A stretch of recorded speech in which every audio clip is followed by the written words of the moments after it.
So now that it's 2023, how should you be approaching your sync licensing career?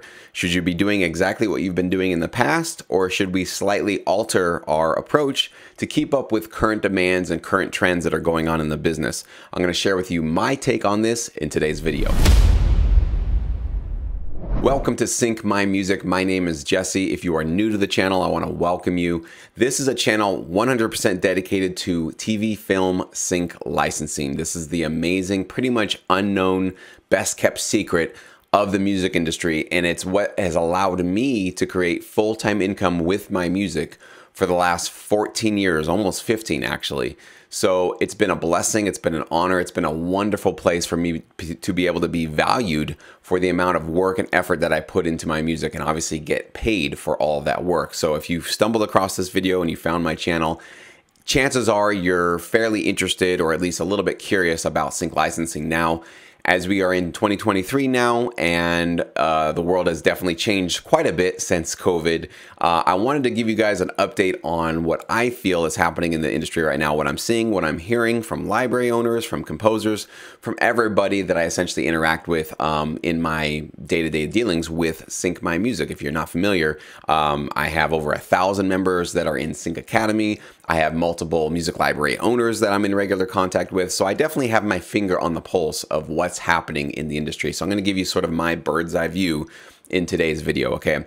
So the biggest change that I've noticed basically moving from the pandemic into now, 2023 for the last 3 years, essentially is that vocals are becoming more and more essential to sync licensing music. So this is actually something when I first got started wasn't necessarily the case. About 80 to 90% of my catalog of my entire career is purely instrumental. I had no vocals in most of the tracks that I actually got accepted and got placed in my music library partners, clients, TV shows, movies, commercials, radio stations, all that kind of stuff. Mostly instrumental, which was great because I could move very, very quickly being purely an instrumental producer.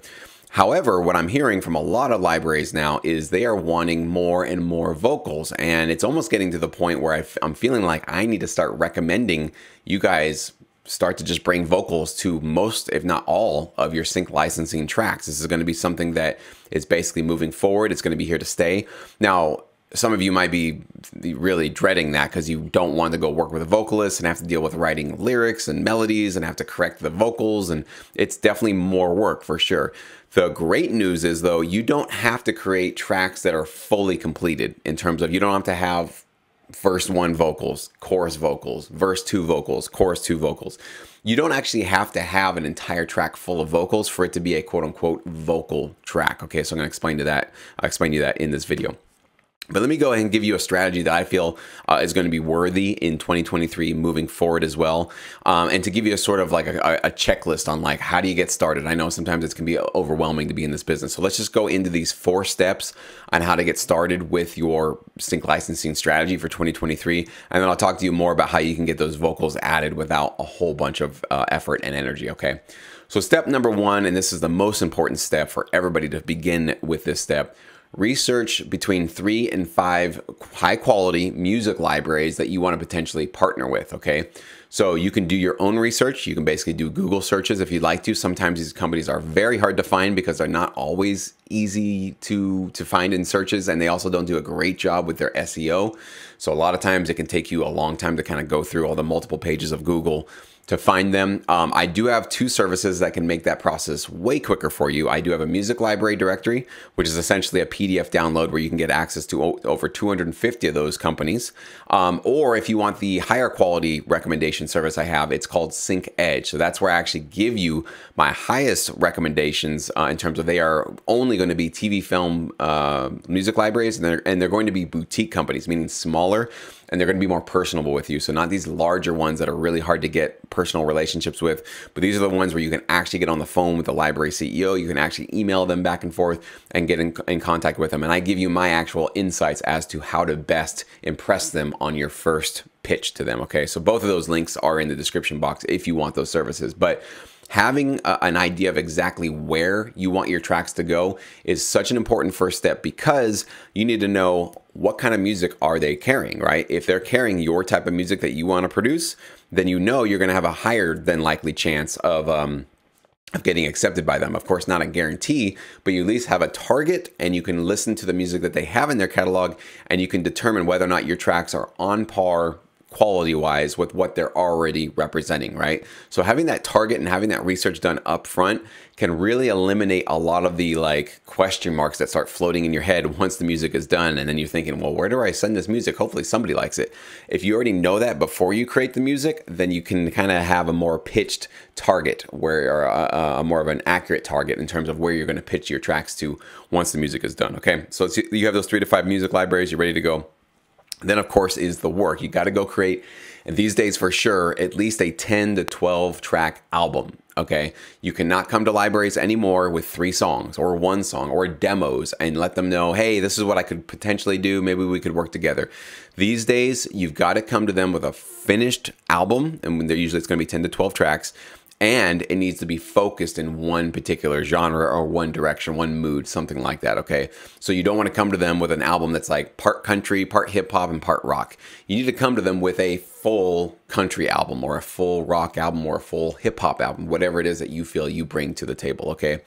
So make sure that you keep it focused. Obviously, keep your music all in one lane, one direction, so it can basically be marketed as a complete album where they can, the library can take your album and start immediately pitching it to their clients and say, hey, we have this brand new awesome 12-track hip hop album, and you might want to use it for some of your projects, okay?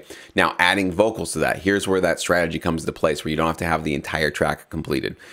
What I'm noticing in a lot of these libraries these days is they're actually just having like hooks, or maybe not even hooks. I would maybe call them, they're like taglines that are essentially being thrown into just the chorus parts of these tracks. So the verses are empty. There's no vocals on there. Maybe there's a couple of shouts, hey, ho, something like that. A couple of things to kind of get you hyped up, but no actual lyrics. But it's when the chorus comes in, then you're actually going to have a tagline or a hook phrase. And these hook phrases really need to be well thought of in terms of, you need to make sure that whatever you're singing can be used for many different clients in the TV film world. So let's say you're doing a hip hop album and you want them to be high energy, almost sports related type of tracks, okay? So you maybe want to have your tagline be very relevant to that kind of a world, okay? So you could use something like, I'm going for the gold, or never gonna stop me, can't keep me down. I mean, you go in, there's a million different directions you can go with that. But as long as the one phrase that you have, and basically you're gonna maybe sprinkle it into your chorus maybe 4 times, or sometimes even 2 times, maybe even 1 time.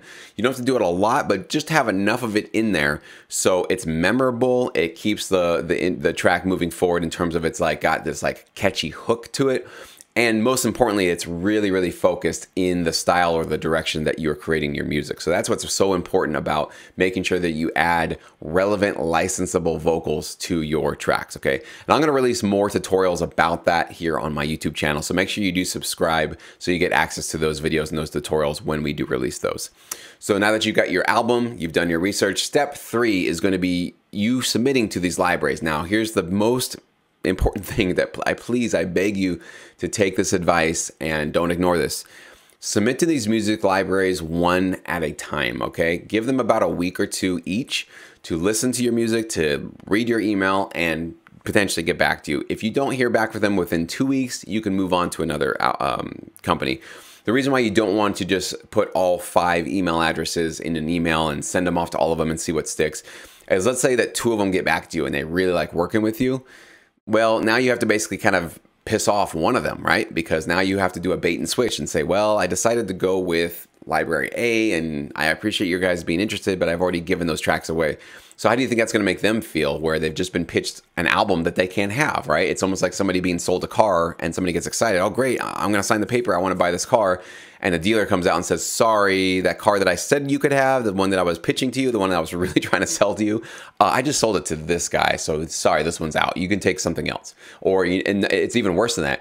Not only can I not give you a car today, I'm going to have to go make another car for you, because that's what you'll be having to do, right? You'll have to go create another album for them, make them wait another month or 2 to get it. That doesn't start off a working relationship on the best foot. So do it one at a time. Once you get your one contract, basically you can, going back to your libraries, you can prioritize the top library you want to work with and go all the way down to number 3 or number 5. You know, you sort of prioritize the ones that you feel you're going to be the most excited to work with, okay? So hopefully you get one of those acceptances, and that's great. Now, obviously once you get that acceptance, you need to start working and submitting more music to that company. And that's basically step 4, is you need to serve their needs. Okay, so you need to obviously ask them, do you want more of what I just created for you? Do you want something else? What are your clients looking for these days? Talk to them, communicate with them. Do not assume, do not just start throwing music at them and hoping that they're going to find a place for it. Now that you have an in with them, now that you have a licensing agreement, you have a working relationship, use that and start talking to your companies and asking them what you can potentially do to serve their needs for 2023 and beyond. Okay. Now, this is sort of the next step to all of this, is once you have this one single library, you're doing well, you're accessing their briefs and you're sending music to them and everything's going great. If you have the bandwidth to add a second library, I highly recommend you at least add one more library to your repertoire, okay? So having 2 libraries that you can consistently work with, usually they're gonna be exclusive, at least if you work with the companies that I recommend you do in SyncEdge. Exclusive libraries usually are where you're gonna find the better relationships and the better placements. When you at least have 2 that you can work with simultaneously, you can start to A/B compare how they perform for you, right? So if you're just working with one and they get you 10 placements in the first year, you might think, wow, that's great, that's awesome. Compared to what though, right? What if a second library you'd work with was gonna get you 20 placements that equaled way more money for you, way more opportunities, or potentially those 20 placements, they were maybe less money, right? Excuse me. So that's not necessarily the number of placements, it's really more the income and the consistency in terms of the opportunities that you're going to be fed. So you need to have at least something else to compare to. So by the end of this year, by the end of 2023, you can look back on the year and say, well, I was working with this library for this amount of time and this is what they've produced for me. This is how many placements I've gotten. This is how many maybe consideration fees I've earned, or these are the sync fees I've earned or not earned, whatever it is. Compare all of that to your second library, and then you can kind of compare and say, well, it looks like one library is producing about 70% of my income right now and doing most of the work, giving me most of the opportunities. This one's not doing terribly, but it's only about 30% of what I'm doing. Well, moving into 2024, then you know where maybe you need to start steering more of your effort and energy, right? This is what you have to constantly do in this business, is you basically A/B comparing your way through everything, because you really don't know who you're going to be, stuck with for, or you don't know which library is really going to carry you through to the promised land, so to speak, of full-time income. What you don't want to do is just be married to one company for 5 or 10 years and just hope that they're the right one for you, because it's possible. I really hope it does work out for those of you that have done that.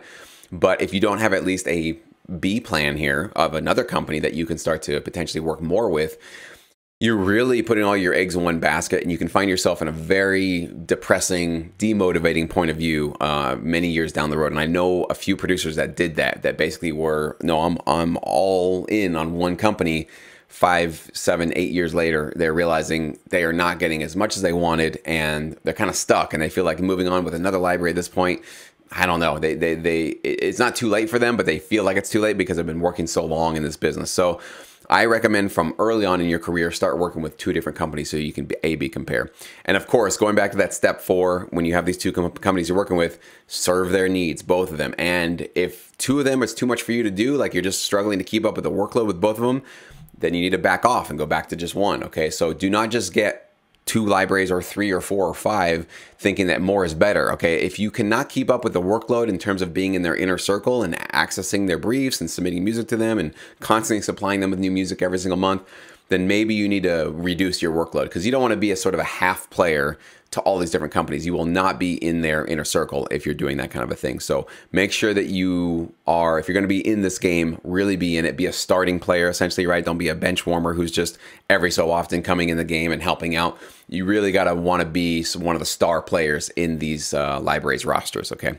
So hopefully that works for you. I'd like to know your thoughts. If you've noticed any other trends that are happening in 2023 or something else you want me to maybe cover or talk about, always leave that comment below. I'd love to read it. If I heart your comment, it means that I read your comment. So definitely make sure that you do leave those for me. It helps me also come up with new content and new ideas for videos on this channel. So I'm excited to start this new year out with all of you guys, and I wish you all the best in your careers. And let's help each other make this year a very, very productive and awesome one in our sync licensing careers.